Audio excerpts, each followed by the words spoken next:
Manchester United at a very different phase of their development, and after sort of a couple of weeks of maybe small improvements, a little bit of encouragement, back down to earth very much with a bump of late for Manchester United. This is going to be straightforward, and he didn't even want to come in, Amorim, at this stage in the season. He wants to do the job when he's got a summer with a group of players and he's got time to bring in the players that he wants. But are we seeing any? We're definitely seeing changes, but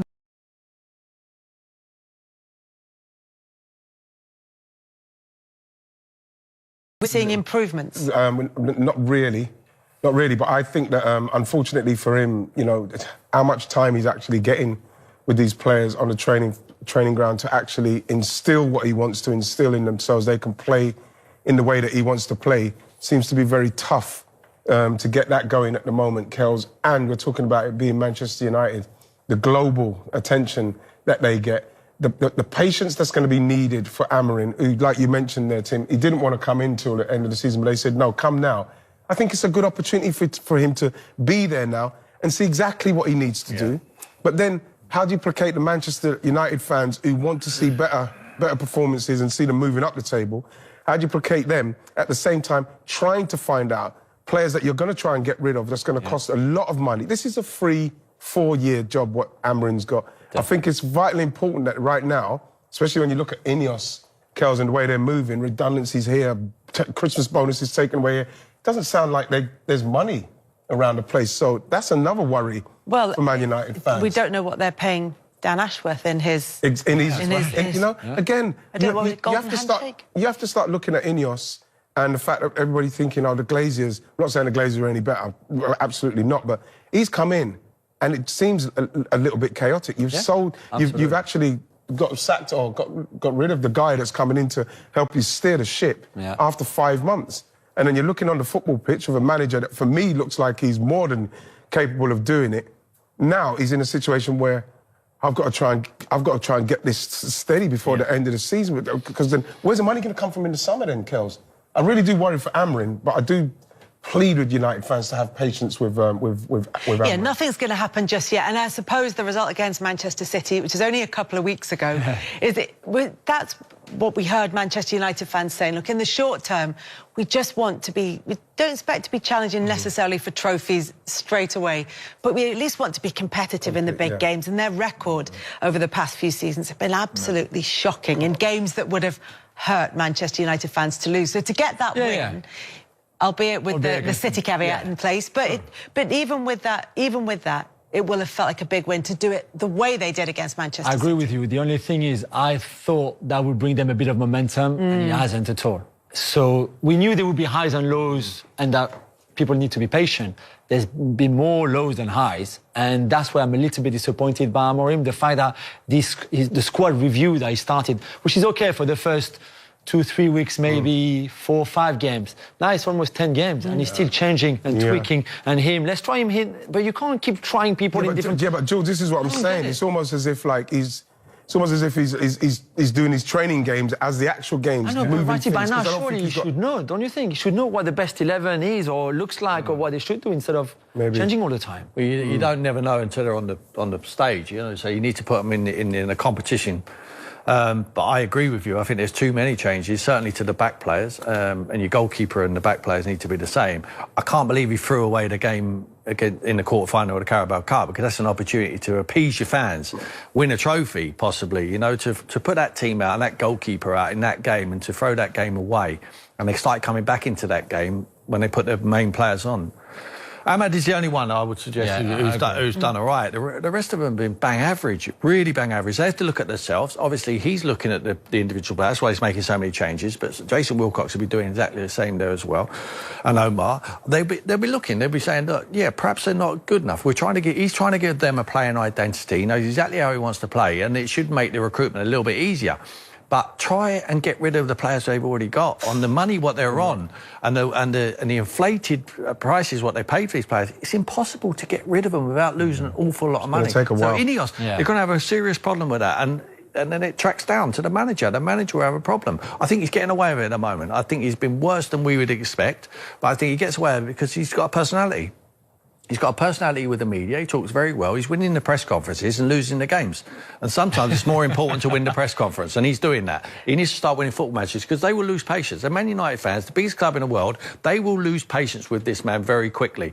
I agree. Give him some time. He needs to have the time, but he can't lose. With respect, it wasn't Liverpool, it wasn't Chelsea, it wasn't Arsenal, it was Bournemouth. And we know how well Bournemouth are doing. You get beat 3-0 at home, at Old Trafford to Bournemouth. Not acceptable. Not acceptable as things stand. And those 10 games have come up really quickly for Ruben Amorim, and Manchester United fans, as you say, will be hoping for more from him.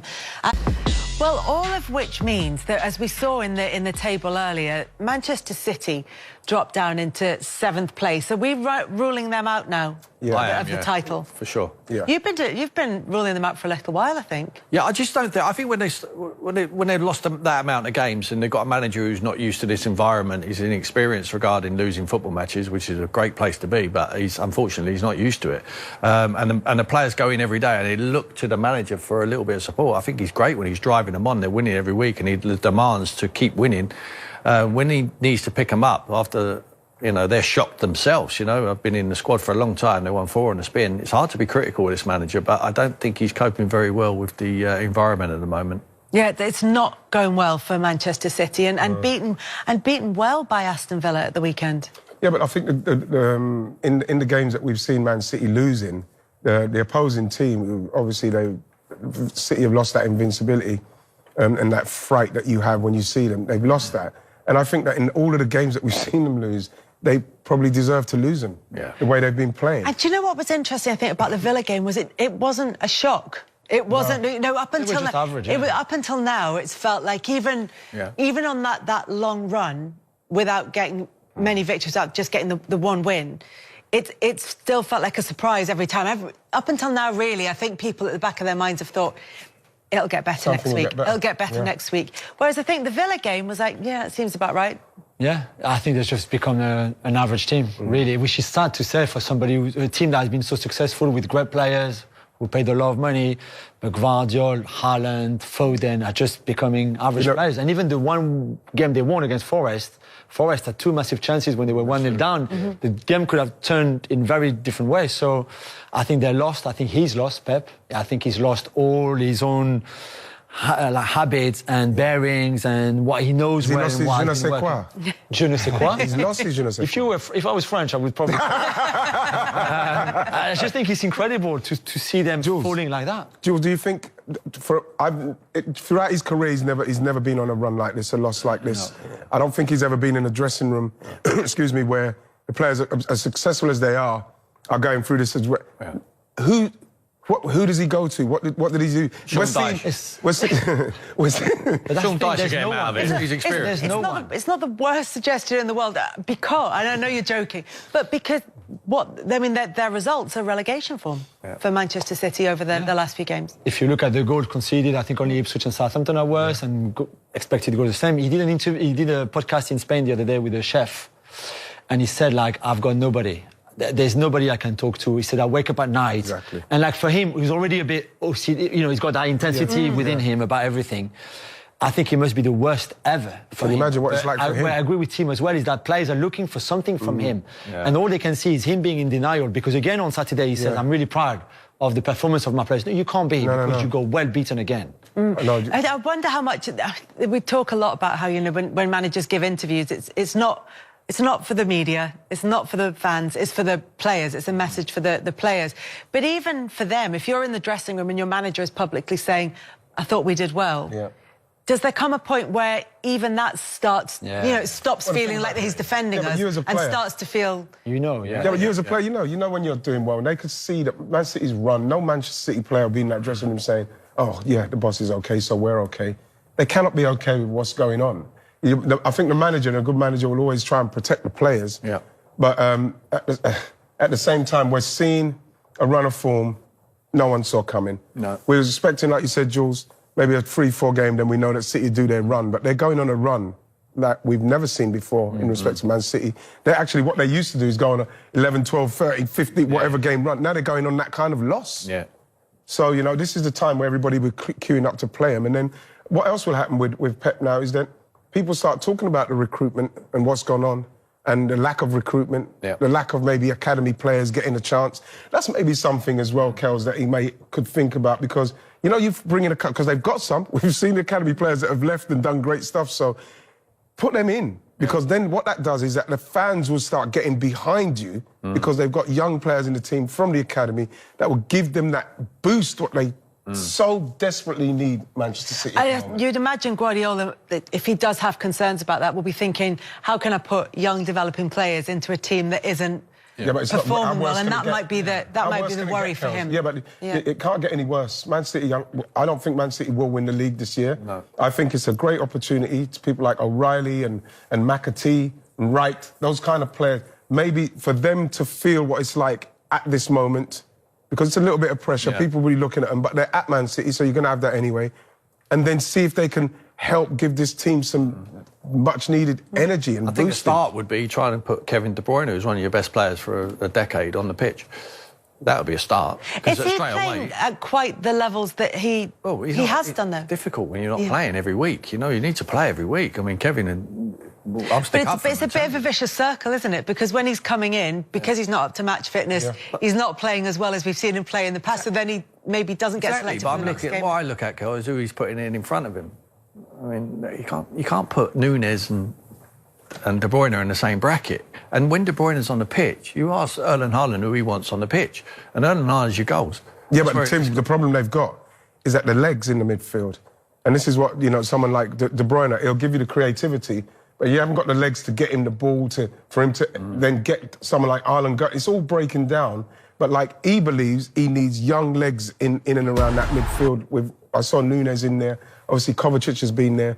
Rico Lewis has been in around there. One's legs. Yeah. So when you look at that, I think that can be the only reason why he's doing that, because he's seen how easy it is to go through City. Yeah, well, it's easy going through them when they have got legs in there. I mean, Rico Lewis, for me, is a jack of all trades, master of none. I mean, I think he's very lucky to be in a Man City shirt. But he's not the only one. I think you're right. Give him if you want to give the kids the opportunity, I don't think they can write this season off. I think there's a lot to play for. If they get the players back to fitness, who would really sit here and rule them out of not winning the Champions League? Sure, and they will sign. I mean, they're capable. They're capable of doing it. There's a chance at the moment, actually. I think that they might not even. They will qualify through the playoffs, but there's a chance that they could be one of the two teams who miss out mathematically. They're used to not resting players who have to go for the Premier League. If they're right, he's right. They can't win the Premier League from here, so they can rest players for the Champions League and for the FA Cup. There's still big prizes to play for. What is really important for the Champions League? And they can't rely on winning it to be able to do that. So it's a juggling act for Pep. But my advice would be, you know, this is football management. Welcome to the world of football management. It's not all about winning. This is what it's like for everyone else. And you just need... The players come in and they look to the top. They look to the manager to help them out. And he needs to start helping them out now. And he needs to have a plan and just say, look, this is where we are. We're not going to write the season off. I just think that the plan is we go and win the Champions League. You're capable of doing it. You're capable of winning the FA Cup. And we need to have a strategy of moving forward and a little bit of luck, get some players back to fitness, get the big man scoring again, you know, and I wouldn't rule him out. I just think the man's a genius. He's been a genius for years and years. He's not been a bad manager overnight. He's just having a very difficult period dealing with adverse results. I mean, look, this isn't a bad run of fixtures that they've got coming up now, Manchester City. But then you look at them in the form that they're in, you start to go, yeah, where can they win? Yeah, there are potential upsets in there. You look at someone like Brentford when they're going to be playing them at Brentford, where up until this weekend they've been unbeaten. You're probably if you're any of those teams, you're looking forward to the Man City game. Yeah, because it's going to be high profile for you, and you might have a good chance of winning it. Obviously, I say that with all due respect to Salford as well, but it's the FA Cup. And it's Salford, owned, of course, by former Manchester United players. That's going to have its own jeopardy. But if you're a City fan at the moment, you would be worried. But if I'm fans of any of those teams, that's the team let's have a go at them. This could change our season or change it for us. And I was just going to say, guys, because we talked about Jurgen Klopp a little bit earlier in the Liverpool chat. Klopp went through a bad season like that at Dortmund. His last season at Dortmund 10 years ago, before having a bit of time off and then coming to Liverpool, they were bottom of the table at Christmas. And he never managed to get them out of this bad run. So it was a bit different because they started badly and they kept doing badly. Whereas for City, they started well and then suddenly collapsed. So for us, it's more surprising. But Klopp, a bit like what Tim said about Pep, because he never really lost before, a bit at Mainz, but he never knew what to do, really. Yeah. And I think Pep is probably in a similar position. Yeah, it's really interesting. It's going to be fascinating to watch what happens, because the club really was built for Pep Guardiola, and now backroom staff have moved on. Guardiola's now in an unprecedented situation. The players are in an unprecedented situation. It feels like big changes are needed to try and turn that around. So it's going to be fascinating to watch that as the season goes on. The stats are fairly baffling, as they have been on the other side of the coin for Manchester City the entire time Pep Guardiola has been at the Etihad. 9 defeats in 12 is as many defeats as they suffered in the previous 112 matches. Now, Sean, look, your old club were going to win this title, for the rest of time. There was going to be a season where they didn't. But this has taken us all by surprise, how their form has fallen off a cliff. What do you put it down to? You're swapping over the Manchester misery. No, but I don't know. I was saying to Dion before upstairs when we was all just chilling in the room, like I watch all the games for every team, but it's the first game I've seen them, like say against a Villa, that I would say Villa was actually the better team if you look over the 90 minutes. Don't get me wrong, City did have their stages where they control possession of the ball, because that's one thing you never see them not do. They did have a few chances that they didn't take until it was too late.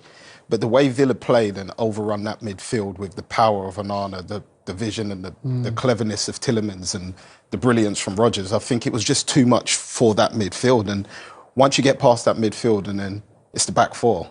Like, it's always going to be hard once they get turned and you've got runners going and you've got the quality to play those passes through. It's going to be hard. So as much as I'd say City didn't play that well, you have to give the credit to Villa and the way Emery had them set up to play against this Man City team. I thought they were fantastic. Sean mentioned Morgan Rogers there, who has been in the Man City academy. Cole Palmer's a Manchester City player at the start of last season. There are plenty of Man City fans going, hang on a second, these are really good players playing for other people. And we sold them. But that's the way football goes. But your old club Villa and the job that Unai Emery is doing. I mean, they're doing very well in the Champions League as well. Yeah, I just think it's just a nice match. They seem to work. I mean, I'm good friends with Ian Taylor. We both know Ian Taylor really well. He tells me that he knows all the staff's names. He knows all the training ground staff. And it's just the feeling of, we're in it together. Yeah. He's got a lot of respect for all his staff. And I think they all want to get on board with what the manager's doing, the players especially. You can see they're enjoying it. They all want to be on the ball. Tielemans has turned over a page. He's a new player to me.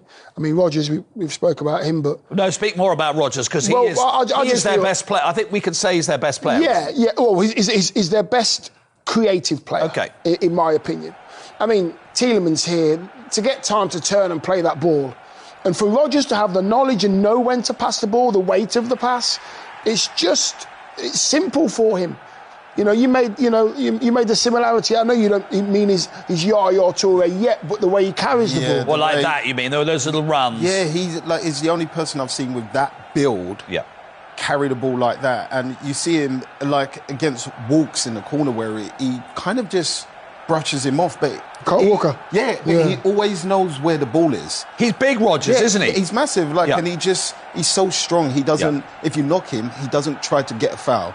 He sees that as, I've got the advantage now, and he tries to drive past you, and he's so creative and clever, and his vision and eye to see things, for me, it's a breath of fresh air to watch. So that close. Good feet there, Dion.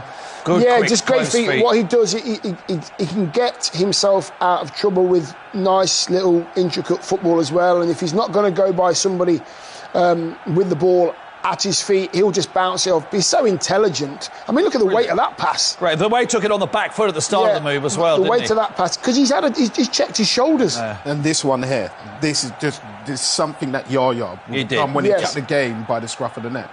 And look, he just opens It gets up to the a head whole of steam. play. You cannot stop him then. It's There's a point at which you can't stop. But he doesn't stop. He doesn't stop there. He knows there's more to be had. He knows that he can do more for the side. So he creates it, and then he gets in the box and he finishes it as well. He's enjoying his football. He's enjoying the manager. Looks good. Nice hug with Pep at the end. Nice hug with Pep saying, sorry, Could have mate. played for you. Sorry, mate. So, OK, City aren't going to win the league. Can we say that?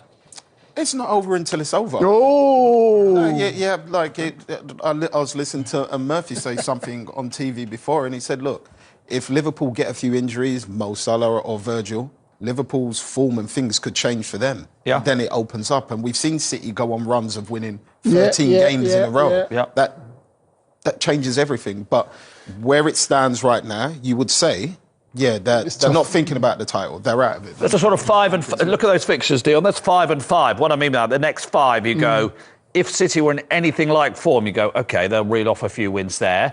Then Chelsea, Arsenal, Newcastle, Liverpool, Tottenham.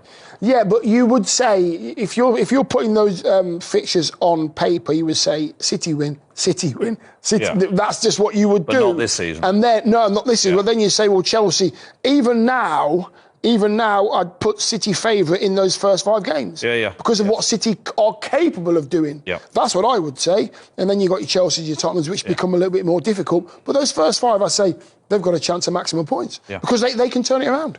Absolutely. OK. The situation is a huge story. Not involved in the squad again today for the home game against Bournemouth. Let's remind you what he did say in that interview earlier in the week. For me personally, I think I'm ready for a new challenge and the next steps. I know that a situation is already bad. I'm not going to make it worse. I've seen how other players have left in the past. I don't want to be that person. When I leave, I'll make a statement and it will be from me. Our understanding is the club didn't know he was going to do that interview and certainly not come out with those quotes. I mean, overall, if you were in the dressing room at the moment at United, is that unhelpful? It's two things with him. So obviously, not being involved and in the way that he's not being involved has hurt him. And he's felt the need to react and put out a statement, which I think is really ill-advised. That was not the right thing to do. But he's done that now. He's made it clear that he's prepared to leave. I think on performances, I don't think many United fans will be too sad about that because it's a lot of money every week that you release and you can put into the pot and sign new players. He's a player that can get some money for him. He represents some value, and it's been made very clear that there isn't a lot of money in the pot in the first place. And I think it's important that there are being brought in new players in January. 1 or 2 players, just to freshen it up, just to, add some more competition. We've seen what competition's done so far in the month that Ruben Amorim's been in. Players has actually performed better than they've done. So new players. And if you don't have any money, you have to sell players. And Marcus Rashford, he's made it a little bit easier for the club to sell him now. I was obviously disappointed when I saw the statement. Listen, I love Marcus, and he was the one. When I got back into the England squad, he was the one that I looked at and I thought, this kid's got everything. And I'm talking about when Dele Alli, Raheem Sterling, and I thought, God, he's got everything. He can run, he's quick, he can score goals, he's got everything. But then you see the statement and you talk about who's advised him to do that. And you would like to think that he's got the right people around him. I don't think it's fair that people obviously talk about, the clothes that he wears and all that sort of stuff. But I do feel like when you're playing well, it doesn't matter, because there's been so much noise around him. But to do that, he scored 30 goals. So that's sort of like the level. When you set those sort of standards, people, they expect you, Mo knows, when you score goals, people expect you to reach those levels all the time. But if you can't reach those levels, you need to try and get near. But he just doesn't look happy. You look at his body language, his demeanour. He does look happy. Obviously, when a new manager comes in, he scored against Ipswich, he scored 2 goals against Everton, and you think, OK then, maybe he can kick on now. But it's just not happened. Yeah, and that 30 goals was 2 seasons ago. However, I get what Peter's saying from a business point of view. It isn't always that simple in the football business world, is it? To get people out? No, it's not. Absolutely not. And I look and think about, right, OK, and I agree with Peter, but I'm not sure when you say, he's got a value. Of course he's got a value, but who would take him? Who would take him? I used to think someone like Paris Saint-Germain. But really? Their model's gone a different way now with younger players. Exactly. Who would... He himself is going to have a lot of confidence. He'll be, I'm not going to them and them and them. He'll be thinking, no, I want to play. If I was a top club, I wouldn't buy it. I wouldn't buy Marcus Rashford. He's done it once in all his years as a professional. Done it in terms of justifying the wage he's on. That's, £350,000 a week or whatever's reported. You want to be paying that for somebody that's scoring 25, 30 goals, and he's done that once in his career. He's getting to an age now where he's not young anymore. It's not going to be somebody, no one's going to be buying him to think, oh yeah, this is an asset for the future. He's 27. So whoever signs going to 3 or 4 year contract, then he's into his 30s. He's not an asset. So I don't know who would take him. The good thing for Manchester United, it cost them nothing. So, you're not stomaching a huge loss Cost them a lot, though, to pay him, isn't it? But they're costing them a lot, and you need to get that off your wage bill if that's the case. The interesting thing in all of this is the way that Manchester United are playing it. Amorim came out and said, we're a better team with Marcus Rashford in it. And he was praising him and he was saying he's still got a future and all this.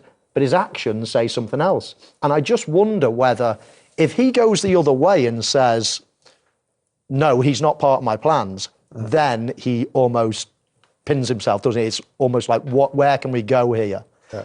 With him saying that, if nobody comes in over the Christmas period, then at least he's left himself an olive branch to say, I always said that and here's a way back in. But if he goes all out and says, no, I don't fancy him, he's going to leave, then straight away, Manchester United have, got an asset that's diminished just through Amorim's What if he words. isn't? I mean, I see that play. That makes a lot of sense. But what if he isn't in his plans? What if he's already... Well, I don't think he is. What if he already decided that this is not going to work? Will someone like him just sit on his money for 3.5 years? He's got 3.5 years left. See, I don't see that. A long time. I see that. Why would you do that? But shorter term, So, what we're saying is in January, it's difficult to trade, isn't it? If you're trying to get Marcus Rashford to a club in January on that kind of wages, it's difficult to trade. Yeah, I get that. He'll do well to get half of his The situation will be wage. the same in the summer. The principles of it will be the same in the summer. It won't make a difference to a buying club. You mentioned PSG. They are going in a different direction. It's not working very well for them in Europe, so they might just change again. So it might just be on the card. They might, because he was not available to them before, but it could be a club like that. But I just feel like we know what players are like nowadays. Mo, you spoke about he'll be lucky to get half his wages. Players now, they're not moving. You spoke about, are they willing to just stay and just sit on the wages? I think they are. Would you think he would? Do you think Marcus would, though, because he's the local boy, and is it reached a point where it's just better for him and the club if they... I would like to think so. I'd like to think that he's probably thinking, you know what, now I just want to go out and play football. It's not about the money. I've earned decent money, which all players do now. I'd like to think that he's probably thinking, listen, I need to go out and play football. And even and even think that, I've got something to prove now. Go out somewhere, just play football, score goals and get back to those sort of levels that we know we can reach. See, this is what annoys me, right? If you can say that I've got something to prove now, and then you go out and do it, that I do not understand. If you have the talent, he's been knocked back. His confidence has been knocked back. He's still, we know because he's done that in the past. We know he can do it. Settle, do something different. Change your mind. Try and see if you can make it again. We saw as soon as Erik ten Hag left. When Ruud had the team, for 4 games, they played really well. Scored a lot of goals. Why does it need a manager to be sacked for the team to play well? Why do you need to go somewhere else to get a new challenge? Why is that challenge not to change your ways and get back to what we saw 2 years ago? That could be a challenge for him, and he would still make the money.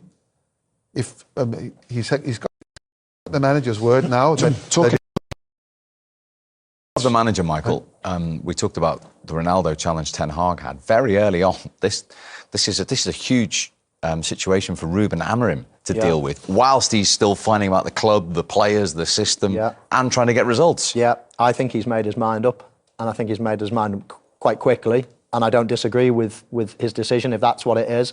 I do agree with Peter. I absolutely love, every time I listen to him, I'm like, yeah, this guy is the real deal. I love what he says. I love what he's trying to do. It won't happen in a short space of time, but I do think that Manchester United have got the right man. And I actually love the way he's playing this as well. And I think he wants him out, but he's saying the right things just in case he has to keep him.